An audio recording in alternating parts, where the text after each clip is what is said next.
Já passou pela sua cabeça que uma infecção óssea pré-histórica dos tempos dos dinossauros poderia contribuir para o avanço da compreensão sobre a doença na medicina moderna?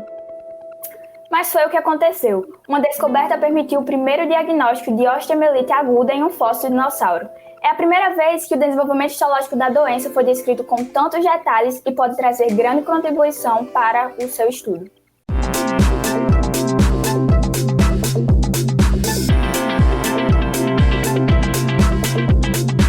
Oi, você aí de casa, espero que esteja tudo bem durante essa quarentena. Eu me chamo Elias Bernardo e te convido para ficar com a gente neste 7º episódio do Saber Ciência. Oi, gente, eu sou Olga Giovanna e estou chegando por aqui para, junto com vocês, falar sobre uma descoberta jurássica, dos tempos dos dinossauros. A descoberta foi feita por paleontólogos da UFRN, Aline Guilard e Tito Aureliano, junto a outros 3 pesquisadores brasileiros. Vamos embarcar nessa conversa pré-histórica?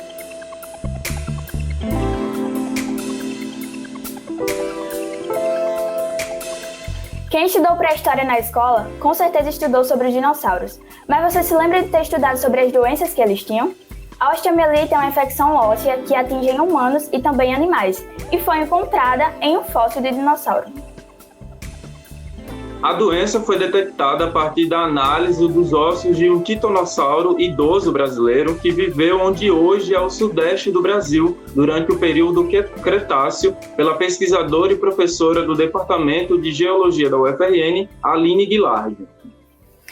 A descoberta também contou com o trabalho do pesquisador Tito Aureliano, que é mestre em geologia vinculado à Unicamp e pesquisador voluntário no Laboratório de Geologia da UFRN.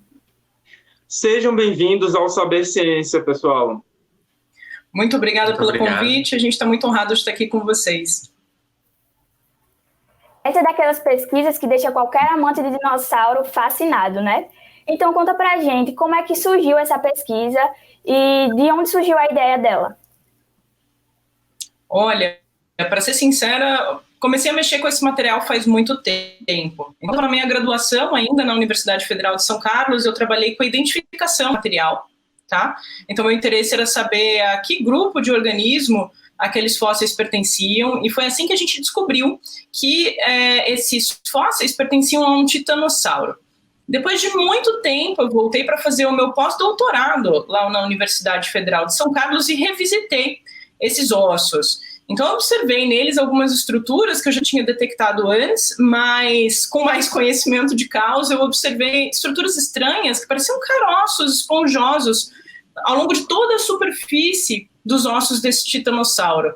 E, bom, achando aquilo muito estranho, a gente decidiu estudar aquilo mais a fundo. Aí entra o Tito na história, que na época estava começando a fazer o mestrado dele na Unicamp, estudando tecidos fossilizados de dinossauro, por meio de lâminas bem fininhas, né? A gente chama de lâminas petrográficas, que são olhadas ao microscópio. Assim, a gente consegue ver os tecidos e as células dos dinossauros.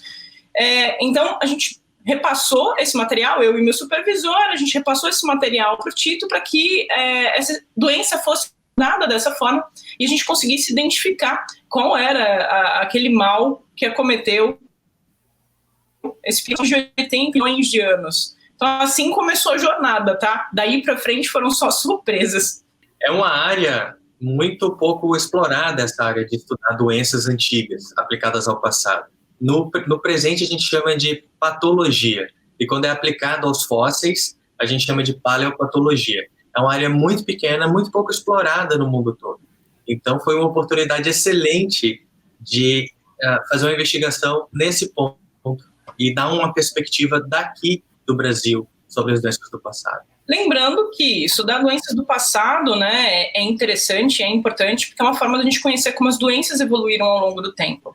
E, querendo ou não, isso pode servir como subsídio, né, como fundamento, base, para que a gente possa, inclusive, desenvolver curas, tratamentos para doenças da atualidade.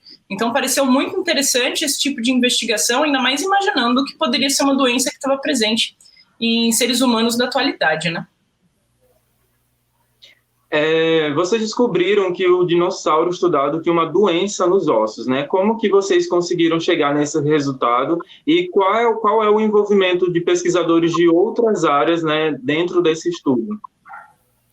Bem, a gente que é paleontólogo fica escavando muitos ossos e pegando sempre novos materiais, então a gente tem o olho treinado para ver o padrão. E quando uma coisa foge muito do padrão, é uma coisa que salta aos olhos. A gente vê logo, não, isso aqui tem uma coisa de errado, uma coisa que não era natural dessa população de organismos. Como é uma doença óssea, feita um câncer, ou uma inflamação grave no organismo, ou uma fratura que foi antes do organismo morrer. Então, a gente bate o olho, já vê. Então, quando a gente misturou esse conhecimento da paleopatologia e a gente usou técnicas da medicina atual, como tomografia computadorizada de hospital, a mesma que você usa quando você quer ver se você está com uma fratura no osso no hospital, que você vai na cama e passa lá por aquela máquina no hospital e faz aquela imagem 3D do seu corpo. A gente fez a mesma coisa com o fóssil, e a gente tem feito isso nos fósseis para adquirir informações internas dos ossos. E nesse caso foi muito interessante porque a gente aplicou uma técnica que diz como a inflamação estava se espalhando entre a parte mais externa do osso e a parte mais interna, que a gente chama de medula. E a gente conseguiu mapear como essa inflamação, como essa doença estava no momento da morte do organismo. Então, e misturando também com essa outra técnica que eu faço, que é o estudo de tecidos fossilizados, a paleohistologia, a gente também conseguiu ver isso a detalhe microscópico, o que é raro também nas pesquisas. Nas pesquisas, as pessoas vão, no máximo, a fazer o raio-x ou a tomografia.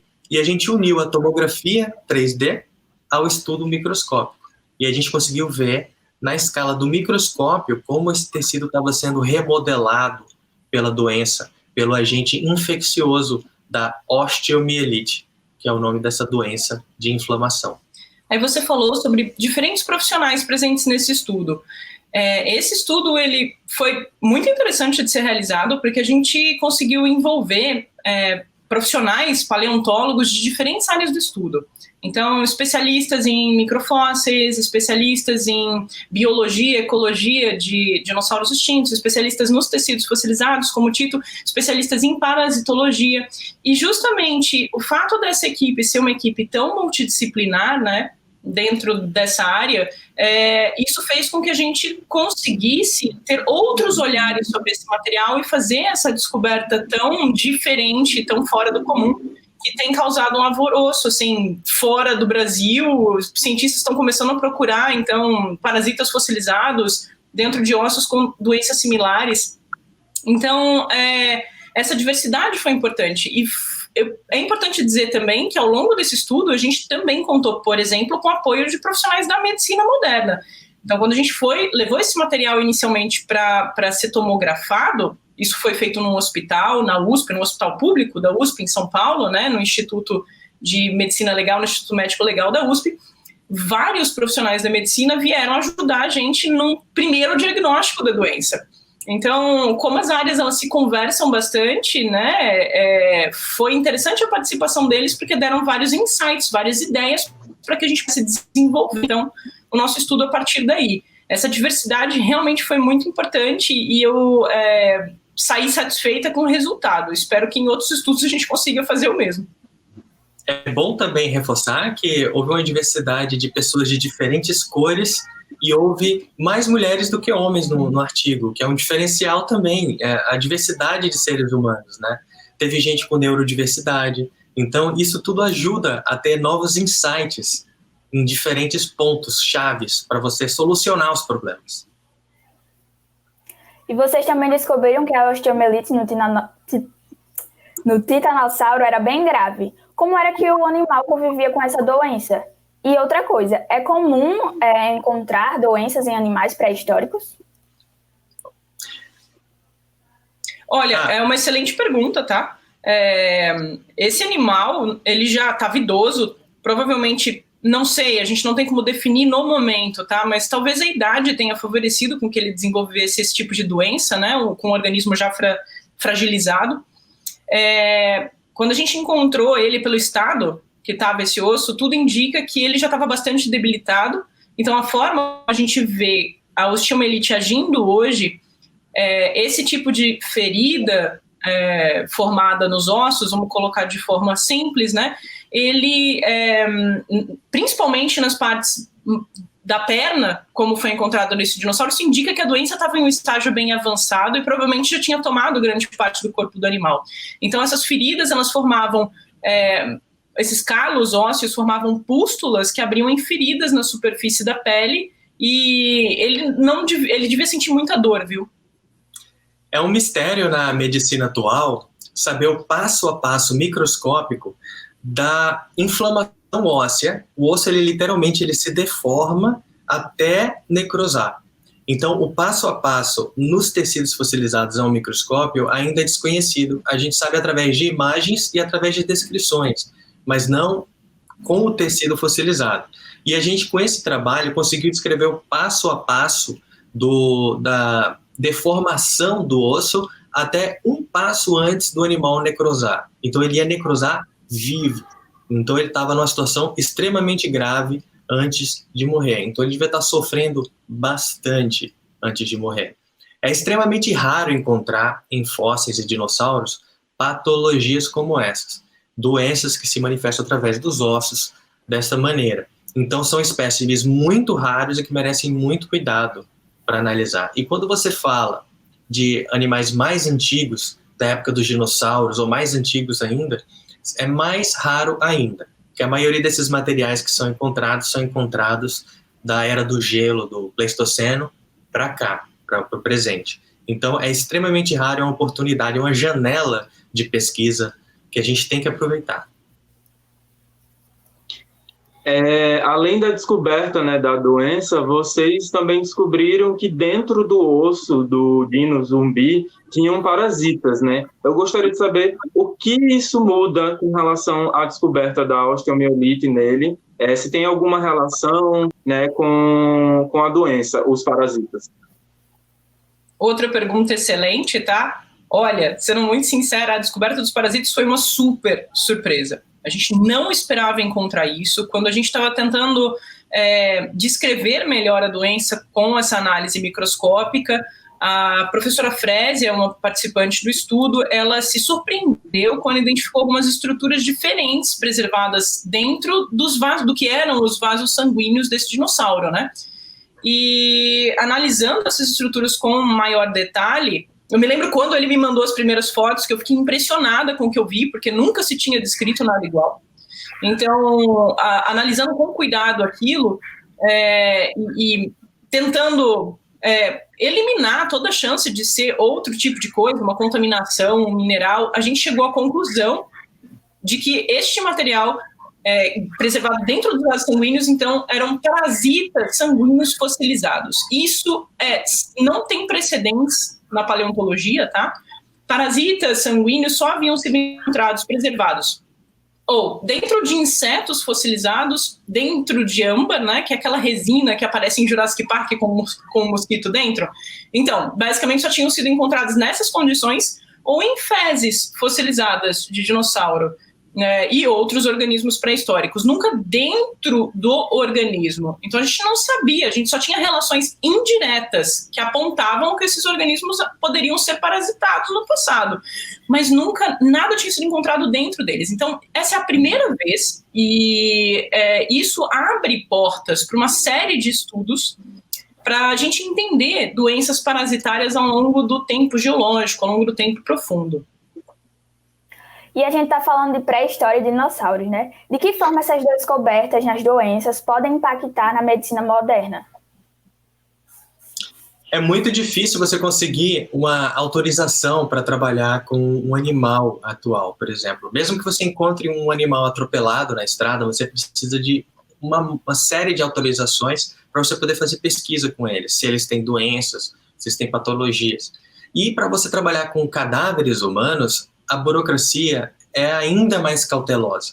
Então, trabalhar com animais extintos, trabalhar com dinossauros, não requer essas autorizações desses grupos. O nosso paciente já morreu há 80 milhões de anos, 80 milhões de anos. Então, é só você você escavou, você tem esse material na coleção, você pode acessar. E o metabolismo dos dinossauros é muito semelhante ao metabolismo de organismos de sangue quente, como os mamíferos. Então, é fácil de você estudar como um organismo desse reagiu a uma doença, é muito semelhante a como ele reagiu, como um ser humano reagiria a essa doença, como um mamífero reagiria a essa doença. Então, é extremamente válido acessar esses animais a nível microscópio histológico. E a contribuição para a medicina moderna, a gente se surpreendeu, tá, no meio do caminho também com isso, quando a gente começou a investigar em mais detalhes se essa doença ela já havia sido descrita, né, como ela evoluía no tecido ósseo. Como o Tito já mencionou, não havia essa descrição. Então, pela primeira vez, a gente traz essa descrição detalhada no tecido ósseo em diferentes estágios, e isso vai contribuir para que médicos na atualidade entendam melhor como essa doença evolui, se ela evolui de forma semelhante com o que a gente observou nos dinossauros, se ela evolui de forma diferente como a gente detectou nos dinossauros. Isso pode auxiliar, inclusive, no diagnóstico dos estágios da doença. Uma coisa curiosa é que, enquanto a gente estava realizando estudo nesse dinossauro, meu sobrinho, ele sofreu de osteomielite. Ele foi diagnosticado com osteomielite depois de um esforço que ele teve uma pequena fratura no osso e desenvolveu osteomielite. E eu me lembro de acompanhar os estágios de diagnóstico dele, né? Então foi feita uma biópsia, foi coletado um pouquinho de material do osso dele para ver em que estágio estava a doença, e foi detectado que o estágio estava avançado, mas eles não tinham muito como detalhar isso, então preferiram evitar. É uma doença que pode levar à perda de membros, se ela estiver muito avançada, contaminando vários ossos do organismo, pode levar à morte. Então, o que fizeram foi uma atitude radical. Decidiram literalmente abrir o osso dele e tirar, né, as bactérias que estavam contaminando naquele ponto. Se a gente tivesse um estudo semelhante ao nosso, isso poderia, às vezes, ter evitado, né, uma ação tão invasiva naquele ponto. Então, eu realmente espero que, a partir dessa pedra fundamental, profissionais da medicina moderna possam desenvolver formas de melhor compreender, de melhor mitigar essa doença no presente. E em relação aos parasitas, que é outra história, a gente tem essa doença óssea e a gente tem parasitas.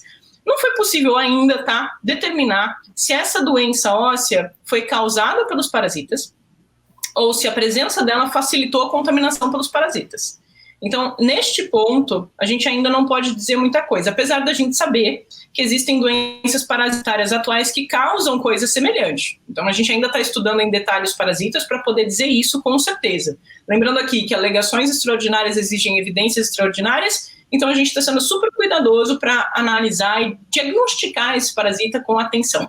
Essas são as cenas dos próximos capítulos. Exato. Se tudo caminhar como a gente está entendendo, né, o conhecimento no ponto que a gente está agora sobre esse parasita, a gente pode vir a, inclusive, entender a evolução de uma doença neotropical moderna que ainda acomete pessoas na atualidade, que, na forma desse parasita, poderia ser um estágio primitivo desse, dizendo de forma simples, tá, desse parasita que vive hoje, que vivia, então, no passado, infectando esses organismos. Então, pode trazer outras contribuições, o próximo capítulo dessa história ainda pode trazer outras contribuições para a medicina atual. E por falar em paleontologia, a gente pode notar que é uma área bastante ampla, né, que envolve conhecimentos de diversas outras áreas. Como são as pesquisas nesse campo aqui no Brasil? E aproveitando o gancho, eu gostaria de saber se o material que vocês estudaram, né, do dinossauro, ele já fazia parte de alguma coleta de vocês? A paleontologia do Brasil, ela acordou para valer mesmo nos últimos 10 anos. 10 anos para cá, a gente ficou nivelado ao nível internacional. Então, um pesquisador brasileiro tem tanto valor quanto um pesquisador estrangeiro. Nossas pesquisas têm hoje o mesmo destaque que pesquisas de vários outros países do hemisfério norte. Então, a gente está muito bem. Agora, não pode parar, é um investimento estadual e federal nas nossas pesquisas. Isso é um motivo de destaque do brasileiro. E a nossa imagem é muito desgastada fora do país e dentro do país. A ciência, Hoje o Brasil já faz aí, desde a Copa do Mundo, ele manda melhor em ciência do que em futebol. Então vamos parar de focar só em esportes. Vamos focar um pouco na ciência também. Foca no esporte orgulho. Também, que é bom. Mas vamos focar em ciência também. Tem causado mais orgulho pra gente. E outra coisa... Um ponto legal de dizer, o Tito lembrou aqui que a paleontologia nacional ela tem avançado, né? A paleontologia, como tu disse, é uma área muito ampla. Uma forma básica de definir a paleontologia é que a paleontologia estuda toda a vida do passado do planeta. A vida hoje é diversa e a gente tem diversas disciplinas que estudam a vida. A medicina, as áreas da biologia, botânica, né, zoologia, diversas áreas. A paleontologia, basicamente, a gente usa as ferramentas de todas essas ciências que estudam a vida para entender o passado. Então, é entender desde doenças até a descrição de novas espécies. A paleontologia, antes da década de 90 no Brasil, basicamente se afirmava como uma ciência que ela descrevia novas espécies de fósseis que viveram, de organismos que viveram no passado. Hoje a gente continua conhecendo, né, esses organismos que viveram no passado, continuamos descrevendo novas espécies, mas a gente está entendendo melhor detalhes sobre eles, sobre a relação deles com o ambiente, sobre do que eles sofriam, né, de que doenças eles sofriam, como eles se relacionavam uns com os outros e como eles e o ambiente evoluíram no passado do nosso país. Então, esse salto na evolução da paleontologia brasileira tem colocado ela no cenário internacional em posição de destaque e muitos artigos de pesquisadores daqui estão chamando atenção, estão sendo citados lá fora. Então, o investimento não pode... É uma ciência de base, eu lembro, então ela pode não trazer a cura para o câncer, mas, sem querer, uma descoberta inesperada pode, inclusive, ajudar a tratar doenças atuais. Então, lembrando que a ciência de base, pessoal, imagine a ciência como um edifício. A ciência de base, essas ciências que buscam compreender o mundo, que não tem uma aplicabilidade direta, elas são mais contemplativas, bom ponto, elas são a base desse edifício. Todas as ciências aplicadas, aquelas que vão gerar a cura do câncer, que vão gerar novas tecnologias para você utilizar no seu celular, no seu computador, elas são os andares do topo desse edifício. Então, se você não investe na construção de uma boa base, o seu edifício ele não se sustenta. Na verdade, você não tem o resto do edifício. Então, a paleontologia é uma das ciências fortes que está sustentando a base desse edifício. A gente tem que lembrar que o tijolo lá do topo, ele não existe sem essa base forte. Então, temos que investir, sim, em uma base resistente para que a ciência nacional ela tenha sempre esse destaque no mundo. Infelizmente, a gente está chegando ao fim da nossa entrevista, mas vou aproveitar para perguntar, né? Estamos em tempos de pandemia e recentemente houve cortes de verbas em pesquisas como essas. Então, como é que fica a situação de pesquisas como essas que vocês fizeram? Pois é, nossos cortes começaram antes da pandemia, né? E eles só pioraram, só aproveitaram para passar uma boiada inteira de cortes depois, durante a pandemia, mas os cortes começaram antes. Uma coisa que vale a pena dizer é que esse estudo tão legal, ele começou antes disso tudo.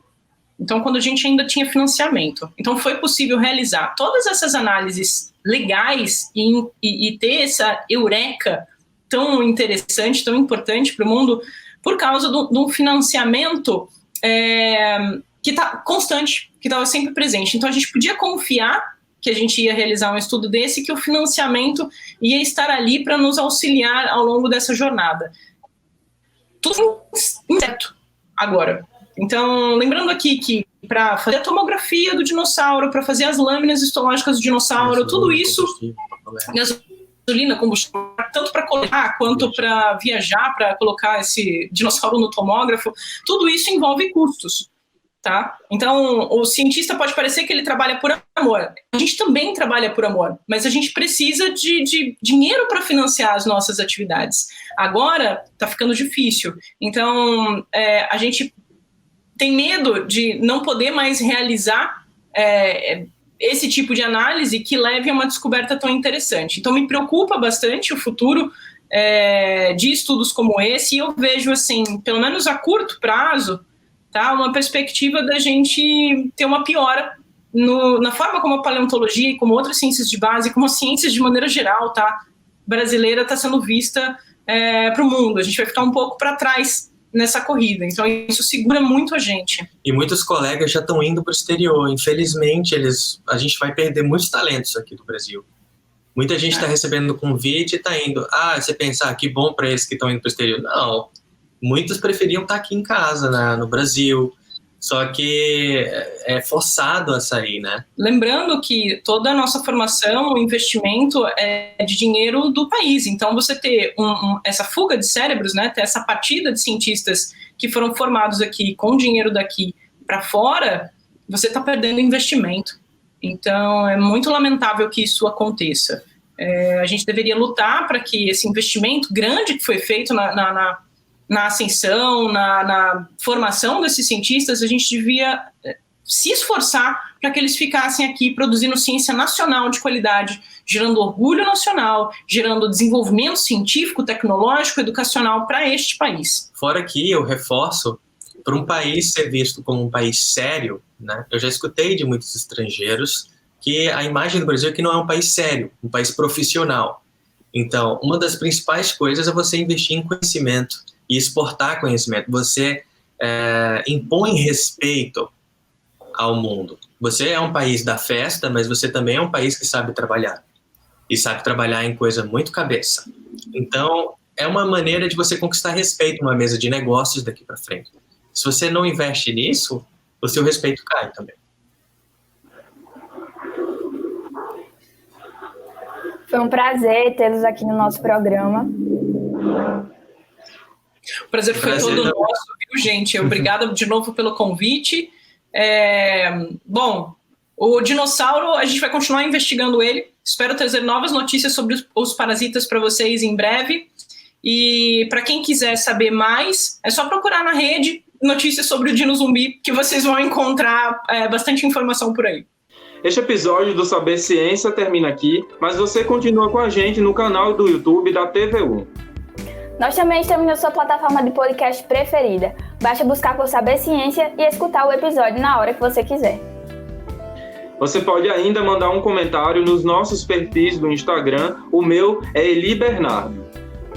O meu é @_Agagel. Aproveite para seguir o nosso parceiro Sala de Ciência no Twitter e no Facebook através do @SCIUFRN.